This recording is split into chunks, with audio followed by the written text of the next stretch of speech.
Okay, well, hello and welcome to Behind the Locked Doors, a accountability podcast that we have done so that we can like actually push through and make projects happen. So I am Scott Paladin. I am writing and producing a audio drama about a horny ass werewolf called It Takes a Wolf. And good for you. We're all very grateful. I'm Sam. I am working on too many things, but I talk about As in West on this podcast. I'm also very sick. I apologize for my voice. Poor Sam. Yeah, poor Sam. I'm Jack. I'm also working on As in West, and I accomplished some stuff this week.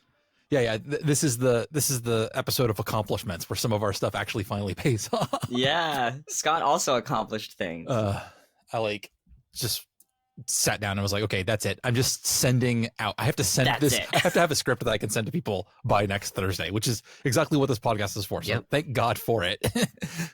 Yeah, it's doing exactly what we intended for it to do. Yeah, so that's where I'm at. I finished the first draft of the first episode of It Takes a Wolf. Yay. Mostly so that I could send it out and like get confirmation that it is a thing that should continue to be worked on. I'm so far down the rabbit hole. I think I'm so far down the rabbit hole that I'm like, okay, is this even a good idea anymore? I need to groundhog up out of the writing hole and be like, hey, so I need reassurance. I need to be told that I am God's. Is this anything? Yeah, I need to be told that I am a special boy and that my writing is good, please. It is. It's so good. Folks, no spoilers, but I've read now the script of that first episode, and it fucking slams. I'm so excited to hear it in audio. It's so cool. I wholeheartedly agree. Okay, good. That makes me feel a lot better because it's one of those things when you live with a project long enough, you're like, okay, what's the perspective now? Well, you're also starting from a concept that like is just yeah. Okay, good. Well, and also this draft that you sent begins quite differently than I was expecting it to begin, because the last iterations of this that I had heard of started with a whole different beginning scene. So that was a fun surprise, and I think this way it like shoots you into the action very quickly, and that really worked. Good, yeah. It's one of those things like the various going back to the blank page. Eventually, I was just like, "Fucking, let's like I don't know, start with something fun."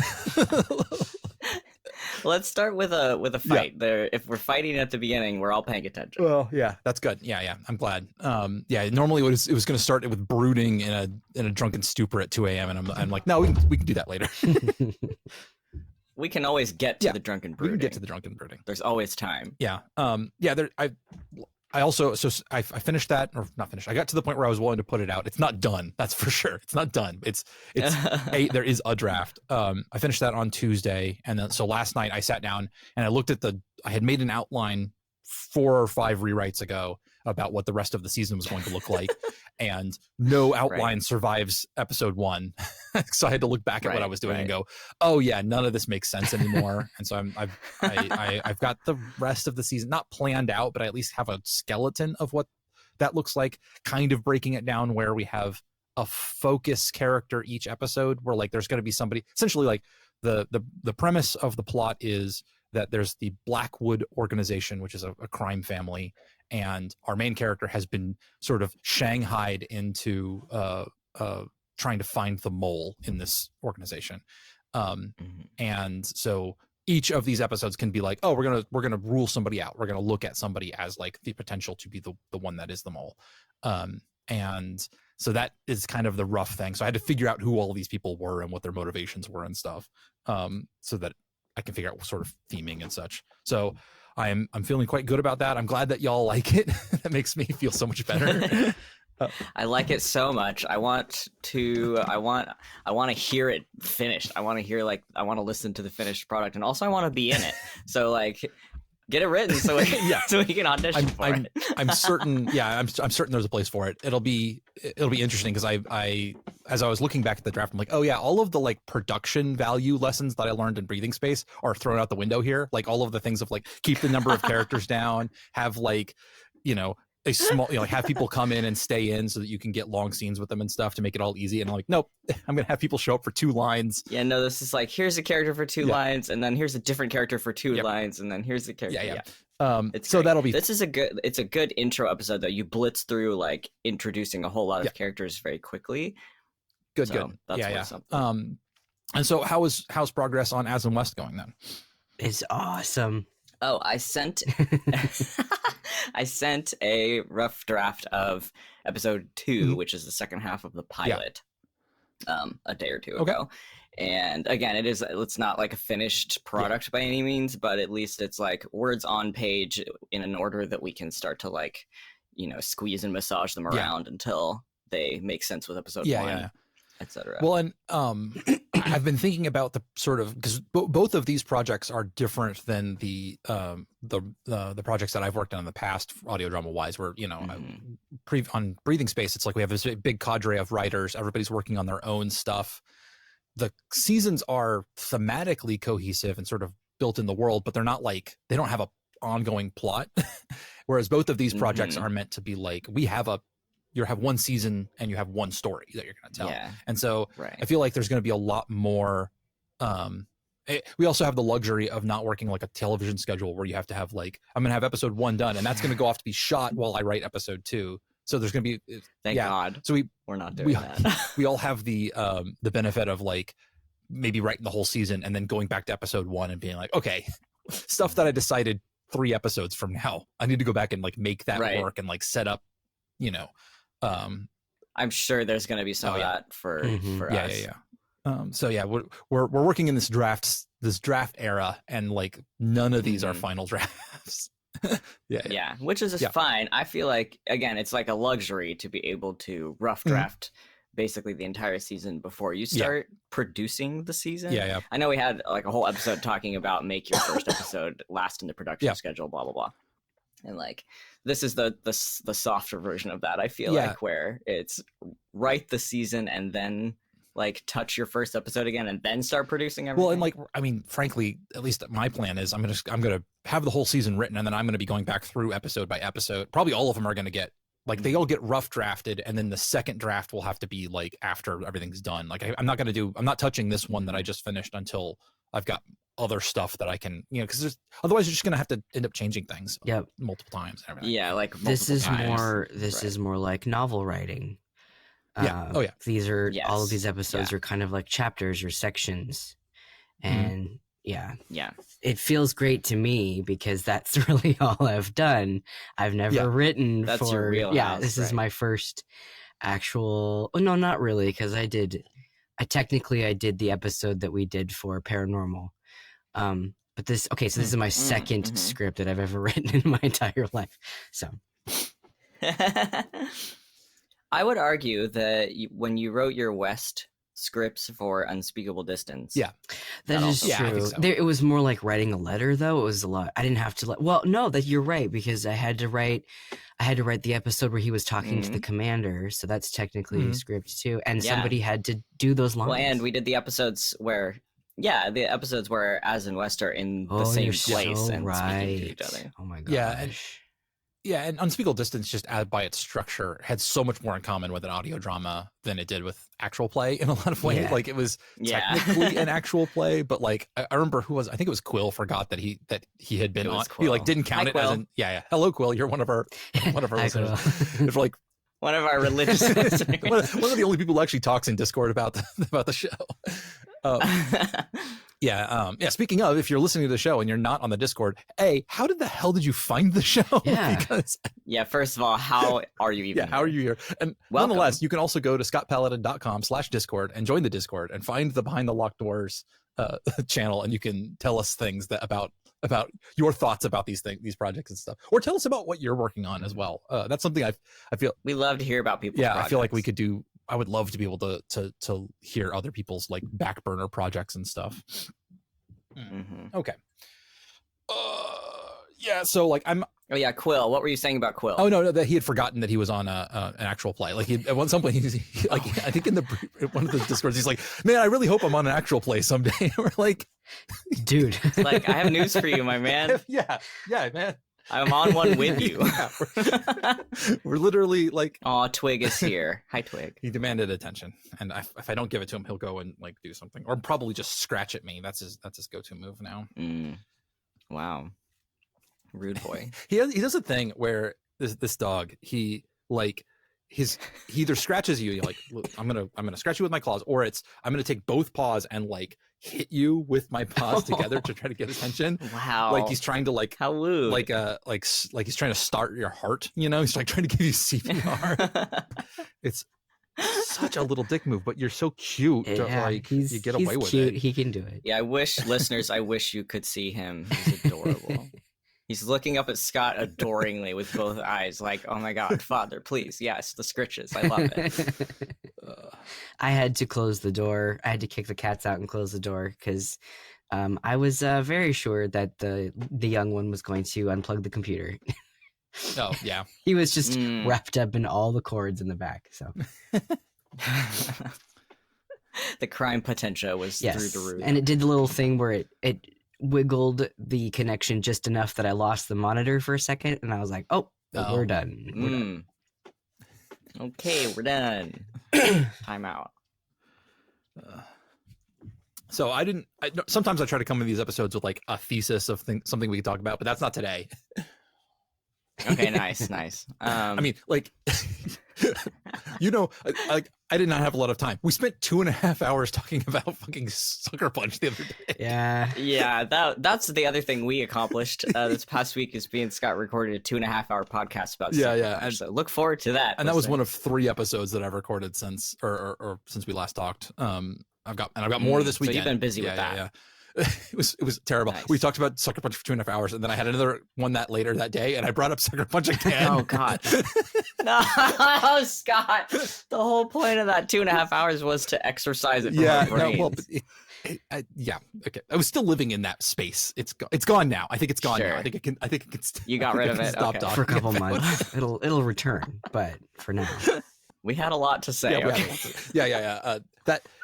Listeners, you can go look for the feed. I don't know what it's even called now because I'm in the middle of rebranding it, and I haven't put those things out yet because I'm gonna have to work up the courage to edit 2.5 hours of Sucker Punch talk again. I'm sorry. No, okay. I'm sorry. No. I was at least 50% of the reason why that went that way. Yeah, that's fair. We were equally unhinged about the new name of that podcast. Let's get weird about. We got fucking weird about it. Yeah. Excellent. By God. Good branding. Yeah. Oh yeah, branding. Yeah, there's all those like minutia of running a project like this that like I haven't even gotten into the full amount of it. You can go full deep. Like one of the projects I was working, I did some voice acting for. Like I saw a little bit of what that showrunner was doing to like get like SAG approval and like be a SAG approved organization. And like, holy crap, that's like so many hoops to jump through. You can fall down that road. You can create. I'm actually starting to I don't know if it's one of those things that like I need to actually think about creating a corporation or not. But it's on my radar of something that I might want to do. Because if I want to start paying people, that would be super nice to do. You can run everything through if you guys corp or something. If you guys listen to the Magnus Archives, they have a bunch of Q&A episodes, and one of the things that I took to heart with what they were talking about one time, Alexander J. Newell, one of the creators, he said that it's really making a corporation is one of the first things you should do. Yeah. So I don't know. Like I feel like, hey, if you feel like you can, then you probably should. It's one of those things. I've heard the same advice from other small business people and creatives and stuff who are like, if you should do it long before you think you have to, exactly. Because it turns out to be much more useful earlier on. Interesting. Yeah, you can get some of the things are like, you can create, it's good financially because you can create bank accounts and stuff like that under your corporation instead. And that makes some of your tax stuff easier, but it also means that like when you pay somebody, you can pay them out of a corporate account rather than your own, which means, there's all this stuff. And then it also means that you're growing the business as you work on it rather than like growing the business and then being like, the corporation needs to catch up and I need to do all of these steps at once. All this admin work. Yeah. All of a sudden. I'm not sold on making Lock a corporation just yet, but it's on my radar because I'm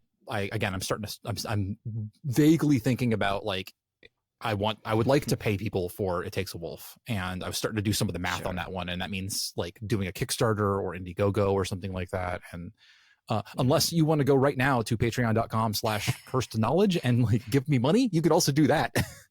If you just want to dump some cash into Scott's lap, you could do that anytime. I will also accept unmarked bills in a briefcase. If you want to arrange a drop off, we can do that. Gold bars, stamped gold bars. Yeah. Doubloons. I am not going to like. Does my breath smell super interesting all of a sudden? Yeah, listeners, Twig has his nose like inside of They're Scott's just making mouth. out. He's like, ooh, It's really give me some of cute. that. It's not that bad. I brushed my teeth. Okay? Like, it's not.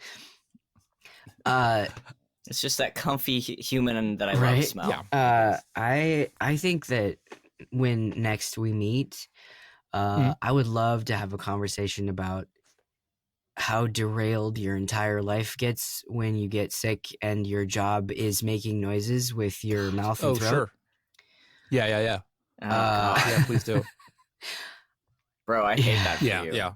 I think that We'll- there's a lot of it going around right now, and there's a lot of people in the many discords we are in together where people have things like chronic pain and migraines and just stuff. It would be cool to kind of just have a dialogue about not only how much it sucks, but like what are the things that you do to like deal with it? Because right now I'm not making any money, and it sucks. Yeah, gotcha. Yeah, because you're just laid up. Bummer. Yeah, let's talk about yeah, it. for sure. And there's, I mean, there's the acute version of that as well when you get sick, and then there's also like the chronic. How do I deal with like stuff? You know, your own brain stuff and anxiety and depression and all that stuff. Like there's a big conversation to be had there. Yep. And I definitely want to have it, but not when I'm in the middle of it. Yeah, no, totally. I just want to sleep. Yeah, you should sleep. Sleeping is like the fastest way to heal yourself. I did a lot of that yesterday, and it was wonderful, but I'm also a parent. And so this morning I still had to get up and I had to do the getting kids ready for school and stuff. But I treated myself yesterday and I watched the entire, oh my God, what is it called? It's the shoot off of Bridgerton, the one about Queen Charlotte. Okay. Oh my God, God, how was that? It was like 10,000 times better than Bridgerton. Bridgerton kind of sucks a little bit, but like in like a good way. Bridgerton in a little okay, can we talk about Bridgerton for a second? Bridgerton is very, very beautiful.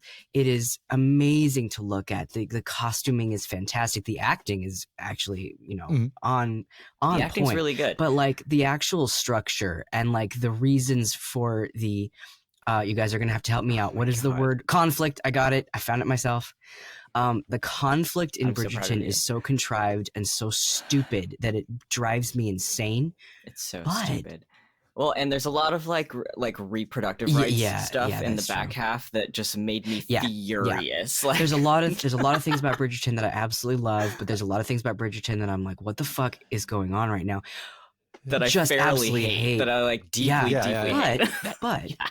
But Charlotte, Queen Charlotte, is very well put together. It's only 6 fucking episodes. I wish that all the Bridgerton. That's so bite-sized. Jesus, I wish they were all 6 episodes. The again, all the stuff that makes Bridgerton really good is in Queen Charlotte, but the conflict is a real conflict that I felt real sympathy for, and like I was able to get behind oh, this is terrible, instead of he doesn't want to come in here because he doesn't want kids. Everyone so stupid? Okay, this is stupid. Like I just bleh. No, I highly recommend Queen Charlotte, and unfortunately I think you have to watch the rest of Bridgerton to really understand, but not really, maybe not, I don't know. Sorry, Scott, disappointed, like, oh wow. I saw somebody complaining the other day about like, do you remember when television used to be like 26 episodes a season? Don't you miss those days? We're getting robbed of so much content. And I'm like, do you guys remember how much shit television, even the best television, even there's a lot even of the best bad TV. TV. I watched an episode. I've been going through The Next Generation with my wife, and I don't show her any good episodes. Right. It's only the crappy ones because she likes goofy Star Trek. She doesn't like good Star Trek. She doesn't like what takes itself seriously. That sounds so mean to your wife. Well, no, it's actually a very irreverent point of view, which is that like she likes the goofy version, the like not when it's taking itself seriously, Okay. Yeah. But so like we watched, the one where they're turned into children the other day, and the one where like Data is inhabited by like the digital ghosts of a civilization and like makes masks and like make Brent Spiner do a bunch of different things. And they're not good up. We watched the one where Beverly Crusher fucks a ghost. Like it's and I'm like, yeah, there were just a bunch of episodes that they're like, we need something to put on screen this week. So like whatever idea. Yeah, it has to be something. Yeah, we're just gonna scrape the crumbs off of whatever's on the writing table and put them in a script, and you guys are gonna make that, okay? So like, yeah, shorter is better for sure. Well, yeah, like me and Sam have, I think, both watched whatever fucking 15 seasons of Supernatural. There's a lot of bad television in there. Okay, like that's so many more seasons than you need. Is the theme song for Supernatural "Carry On My Wayward Song" by Chicago? There's not technically a theme song for the show. It's just like a. They play that at the end of the season every time. At the end of the season. Yeah, they have one of those like. That's the they have one of those okay. where the title screen is just like a bunch of fire and Supernatural, and that's like the title, whatever. Oh, okay. And then the Carry On is basically like how Breathing Space's outro is, kind of. Sure, yeah. Okay, that makes more sense then. But it's for the end of it, so they do it over the season recap montage. At the There's end. a lot of it was just really one of those good things like classic rock in that show because Dean is all into classic rock. Gotcha. Okay, I saw a post on the internet and I was like, wait, this really Hold on. This really this is such a weird, not a weird decision, but like what it means is that "Carry On My Wayward Son" has a very specific connotation to a large number of people. Yes. I mean, it does. It still does. Like, don't get it twisted.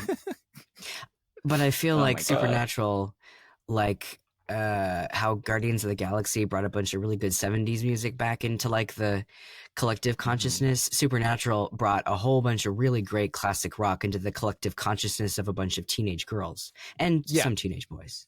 Yeah. I gotta say, James Gunn has a superpower of finding music that he will make everybody else like. Like he's got a good he's like, because the soundtrack for Guardians of the Galaxy 1 is an absolutely fantastic soundtrack. It is. And but like those were not like in the public consciousness before. Like those were not classics of their era, but he was like, they fucking well should be. And he made a movie that is like basically a giant sales pitch for why you should like all of these like listen to this like 70s soul R&B influenced pop, hyper pop. And like he did it again with fucking Peacemaker. Like he keeps doing it. Like every single movie he makes, he's just like, hey, what if I found like some of the best music you've never heard of and then like highlighted it? And it's like, oh, that's just a thing you do in addition to also making fantastic stories. Okay, great. Thanks a lot. No. Please go for it. But also like, what a weird like bonus to get in all of your media. Yeah. But I remember. I mean, I kind of love it. I love it. I remember going to my parents' house, and for my mom's birthday, my sister and we try to do things like reorganize and clean her pantry, or take apart something and clean it and put it back together. I mean, whatever. That's like mom's birthday thing. So we came over to do that. The year after the first Guardians came out, and I put on the Guardians soundtrack because I was super into it back then. And my mom comes in the kitchen and she's like, "Oh my God, I love this song. How do you know this song?" And then it like goes to the next song and she's like, "Oh my God, I love this song too. Where are you finding this music?" And that's how my mom got into Guardians of the Galaxy. Coming in from the soundtrack. Yeah. That's great. It was really cute. That's so cute. I'm gonna take things back just a step to I'll take we're still on James Gunn, but if you haven't seen the original music video for "Do You Want to Taste It," the theme song from Peacemaker, I would highly recommend you Google that shit right now. It's one of those songs that like, it sounds like it's 80s glam rock, but it came out in 2010 because it's from Norway, and like the 80s hit Norway. They're still going on in Norway, I guess. I don't know. Oh, right. It's still the 80s in Norway. It's one of the most 80s videos I've ever seen, and in fact, it has such fucking bizarre creative choices. Like they've got a pretty lady. I'm assuming she's pretty, I guess. I don't know. She's got a good body because I don't know what she looks like because she wears a motorcycle helmet the entire time, and not like a motorcycle outfit, but like a dress and a motorcycle helmet and dances the entire. Wow. Okay. And I'm like, that's so bizarre. And I like, it's kind of genius. I don't know what the story is, but I have questions and I never walk away. Do you want to taste it? Is the name of the song? Yeah. Who is it by? Yeah. Wigwam is the name of the. Oh my god! band. What an amazing! It's the name. theme from Peacemaker. It's the original. It's like their main theme song. Okay. And the Peacemaker title sequence, where all of the characters dance in a sort of awkward but good way, is really, really good. But the original music video is slightly unhinged, and I'm kind of obsessed with it. Excellent. I have homework. This is great. Yeah, this is our homework for me and Sam is Google this music video. I just need more people to see it so I can like share in the fact that it's like strange and like so I will feel less like I had a fever dream when I watched it, and it'll be a real thing. Excellent. Heard. Okay, we got you. Okay, talking about homework. Let's speak a little bit about where we want to be in 2 weeks when we talk again. Do you guys have a plan? Sam, I want you to be in. Yeah. If Sam, you just need to recover. You're not allowed to like set goals. Yeah. Chilling and vibing and sleeping a lot are your goals. Well, I mean, 2 weeks. Yeah. What? Basically the instant that my voice is back, I have to get back on doing all my stuff. Yeah. But I think I am going to take today and maybe tomorrow and just literally do nothing. Good. Yeah. Good. Please do that. Yeah. Turn on a TV show that like puts you to sleep, or a Minecraft Let's Play. Yes, Minecraft Let's Play. Oh my god. My beloved. Scott, what are your goals? I've now that I've got the season sort of mapped out, I guess I'm just gonna barrel onward into episode 2, which I think is. Did I have a plan for specifically what that was? Oh yeah, that's talking about the political movement of the dead sibling. Got it. Okay. I get to do a little bit of fascism critique. That'll be fun. Yay. Yeah. Enjoy. And one of the things, my goals, I need to keep remembering. My watchword is like all gas, no brakes. Like just like be as unhinged as possible, but also like stop taking yourself seriously. Like I just need to like, it needs to be playful. I keep forgetting that like not forgetting, but like my natural tendency is to be quite serious about things and like take things very seriously. And I need to be like, no, these characters they're genre tropes, and they are. You're making a comic book in audio form, from what I can tell from the first episode. Yeah. So. And they're meant to be like the main character needs to be like more playful and more like a human trash fire. The narrator can be self-serious. I will say, but like the voice that you've landed on for the fool so far is really, really working for me. Like that character is so enjoyable to listen to. That's good. I can let the narrator be serious. The fool, when they're talking loud, needs to be like a dude, what do you want? Father, I love you. Dog. Twig has his paw on Scott's lap, like Father, please. And I have not yet. Well, I have not yet. I still have not completely gotten the flirting between the pillar and the fool down. I need to get something in there because there's I haven't figured out what that dynamic is exactly yet. I don't know about you guys, but the whenever I write a relationship, it's always like, what? God, I'm going to show my whole ass here. Let's go. I almost always frame it in fan fiction terms. It's like, this is my favorite couple from enemies to lovers. Yeah. No. It's usually like very specific. Like, this is Jack and Miranda, right, from Mass Effect. Like, I see. This is, and I've been playing lots of Baldur's Gate 3, so I'm like, okay, this is like Shadowheart and who, like what's the thing here, and which is just like. I get you. It will work. There's no shame. I don't want to make anybody else feel bad if this is the way you also think. I'm sharing. I'm just also saying that I am the same person. But it does. Yeah, Scott's out here like, I see you. I feel you. We are of a kin. Yeah, we're on the wavelength. It's a valid way to do things. But I will admit that it definitely does not feel like I'm a proper person. Like I do feel a bit like a I don't know what the right word is. I feel like a not real person when I do that. No, I think that's totally real, and there's absolutely no shame in it, because when you have like a portrayal of a romance or a relationship that really like rings true in a certain way in media, I don't think there's anything wrong with taking elements of that to be like, this is how a relationship will feel between two people. Yeah, and it's definitely a way of saying I resonated with this dynamic, and I am trying to find what it is about that dynamic that resonates with me, so that I can then use that as a tool to create my own thing. I'm not going to just like straight up file the numbers off of some characters, because they won't be the same. That's just it's things are different because you're the one doing them. Like there's a certain amount of like individualism that comes just from the fact that you do it. So that's absolutely a completely valid way. It's just when I admit that I frame it that way in my head, I'm like, oh yeah, that definitely feels like I'm a kid from the 2000s, and I've been on I'm although I'm from the 80s, but I does feel like I've been on AO3 a bit too much. So okay, so now the question is, I'm curious, what is the ship dynamic that you're using for that? What's the ship? That's the thing. I haven't quite landed on what that dynamic is between them yet. You're saying that's your homework to figure out what a little bit it is. Ship. Like I said, I've been playing a lot of Baldur's Gate 3, and so I'm really thinking about Shadowheart in terms for the pillar. Like there's some real crossover there that I really like. But within terms of the Baldur's Gate, that's less useful, because I don't think the dynamic I like in Baldur's Gate 3 is Shadowheart and Lae'zel. Yes, but that's not the thing here. Like Lae'zel, the Fool and Lae'zel don't have it, and there isn't really a version of, I don't know who's the closest version of the Fool. Kombucha girl face.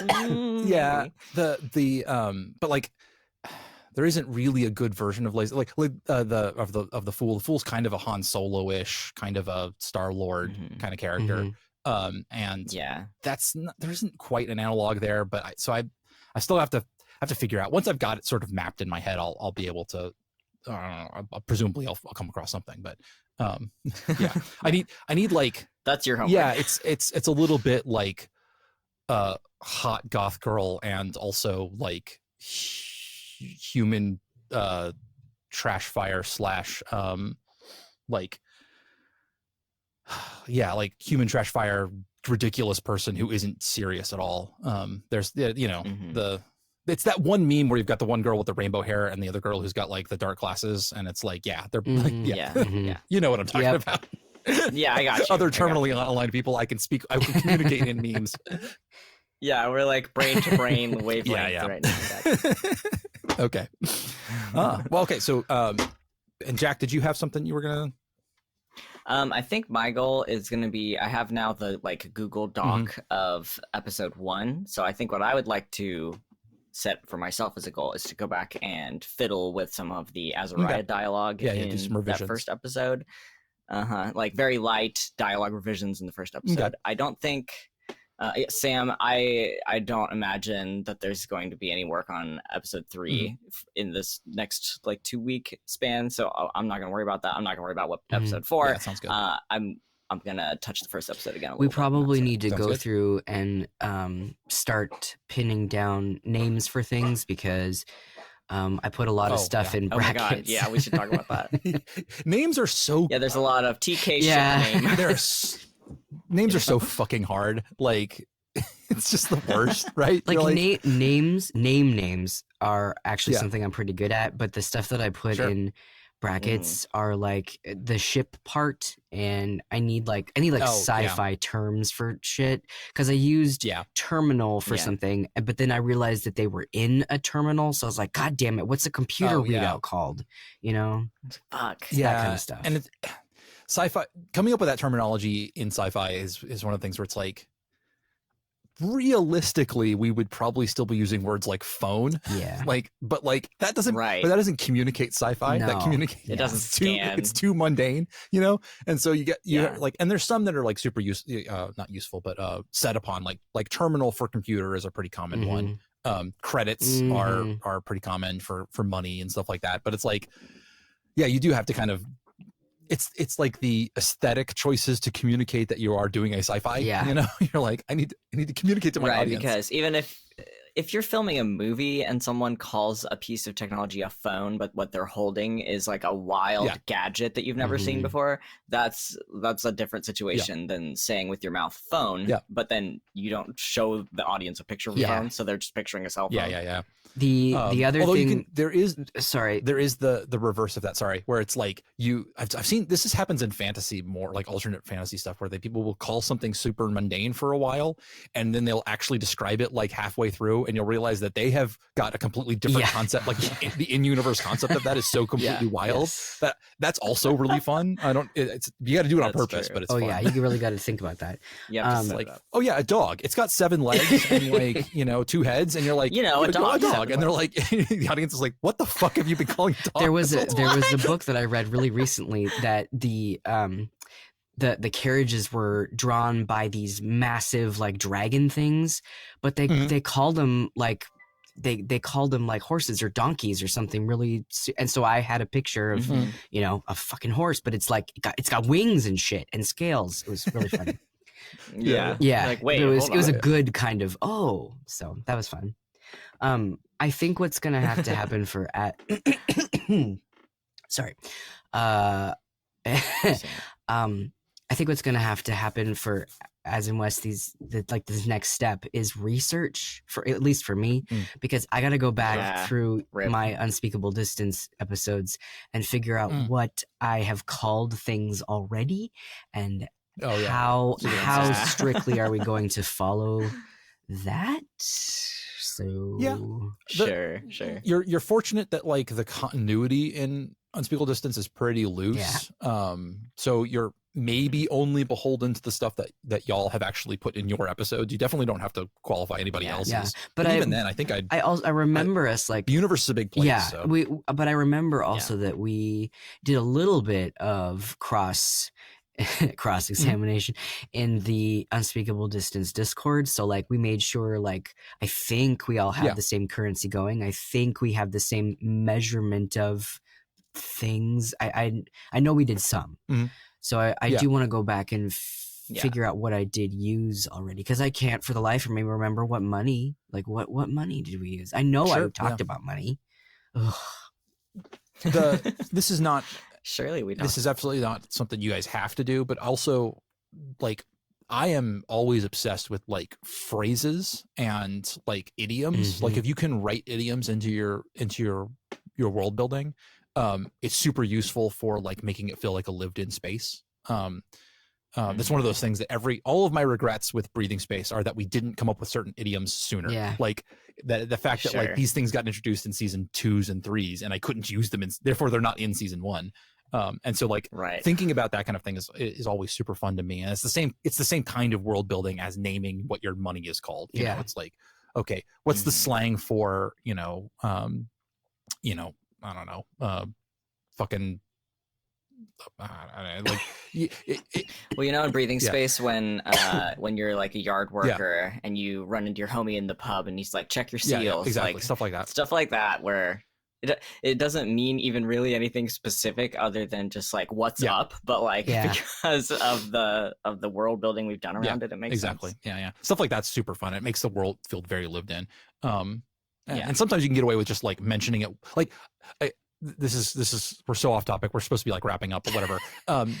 The idea of like doing something and then just never addressing it again is also like super good for like making the world feel expansive, where like somebody comes in and they're just like a weird little guy and like they do their own thing and like they're like implying that there's like further story out there that you're just not explaining it, and then you just like have them leave and you just never address it again. It's like we're never addressing that. Don't worry about it. Or I mean, like you can come back 7 seasons later and be like, let's pick up this thread that I left dangling. Remember that weird little guy that I showed you? Turns out that like there's a whole backstory for it. It all makes sense, but like at the time you can always just sort of it's a way to hint at like more going on out there. Yeah.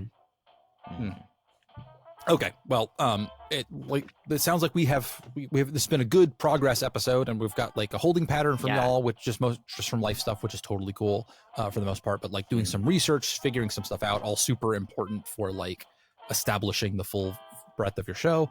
And then I go back into my rabbit hole and put my miner's hat on and hold my breath while I try to bang out another episode. and think really hard about what. Well, your first one slaps. Good. So I'm so glad. Yeah. I have to. Maybe I have to spend a lot of time. Oh dear, I have to spend a lot of time thinking about what ships have like sent me into full blorbo mode in the past. Right? Yeah. All right. That's good fun homework. For you. Exactly. All right. Well, that we will catch you guys again in 2 weeks then. All right. Bye, everybody. All right. Thank you for joining us for Behind the Locked Doors, a library of cursed knowledge production podcast thing. I don't know.